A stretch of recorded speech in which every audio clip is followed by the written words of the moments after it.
Magandang umaga sa ating lahat sa anumang panig ng buong mundo, mga nakikinig ngayon at nanonood. Atin naman pakinggan ang mabuting balita ng Panginoon ayon kay San Mateo.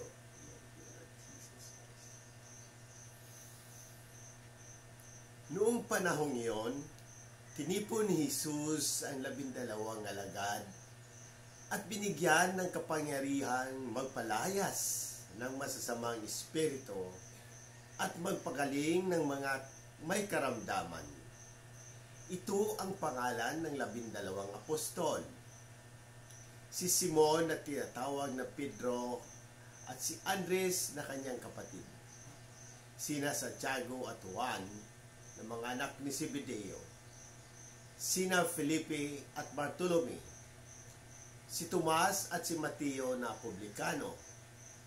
Si Santiago na anak ni Alfeo at si Tadeo, si Simon Makabayan, at si Judas Iscariote ang nagkanulo kay Jesus. Ang 12 ito ay sinugo ni Jesus at kanyang pinagbilinan. Huwag kayong pupunta sa lugar ng mga hintil o sa alinmang bayan ng mga Samaritano. Sa halip ay hanapin ninyo ang mga nawawalang tupa ng sambahayan ng Israel. Humayo kayo at ipangaral ninyo na malapit nang maghari ang Diyos. Ang mabuting balita ng Panginoon. Praise to you, Jesus Christ. Pagnilayan natin bilang Romano Katoliko, sa Ebanghelyo ngayon, makikita natin ang pagtawag at pagsugo ni Jesus sa 12 apostol.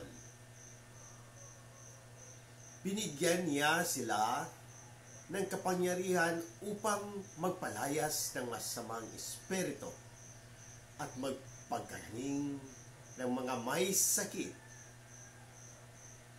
Ang kanilang misyon ay hindi lamang limitado sa kanilang kapangyarihan magpagaling, kundi higit sa lahat ay upang ipangaral na malapit na ang paghahari ng Diyos. Una, sa ating pagninilay, pagtawag at pagsugo. Ang pagtawag ni Jesus sa kanyang mga alagad ay isang malinaw na paalaala na tayo ay tinawag din para sa isang misyon. Hindi tayo pinili upang manatiling tahimik o walang kibo sa ating pananampalataya. Ano ang misyong ipinagkaloob sa atin ng Diyos? Pangalawa, kapangyarihan mula sa Diyos. Ang kapangyarihang ibinigay ni Jesus sa kanyang mga alagad ay nagpapakita ng kanyang pagmamahal at tiwala sa kanila. Sa ating buhay, tayo rin ay binibigyan ng Diyos ng kakayahan at biyaya upang harapin ang anuman pagsubok at gumawa ng kabutihan. Paano natin ginagamit ang mga biyayang ito upang manglingkod sa iba? Pangatlo, pangaral ng paghahari ng Diyos. Ang utos ni Jesus na ipinangaral na malapit na ang paghahari ng Diyos ay isang paalala ng ating buhay ay dapat maging patutuo at pag-ibig at awa ng Diyos. Paano tayo maging buhay na Ebanghelyo sa ating mga salita at gawa? Sa ating panalangin. Aming Ama, salamat sa pagtawag mo sa amin upang maging mga tagapaghatid ng iyong mensahe tulungan mo kaming gamitin aming mga kakayahan at biyaya upang maglingkod sa aming kapwa at ipalaganap ang iyong pagmamahal. Gawin mo kaming mga instrumento ng iyong kapayapaan at katarungan. Amen.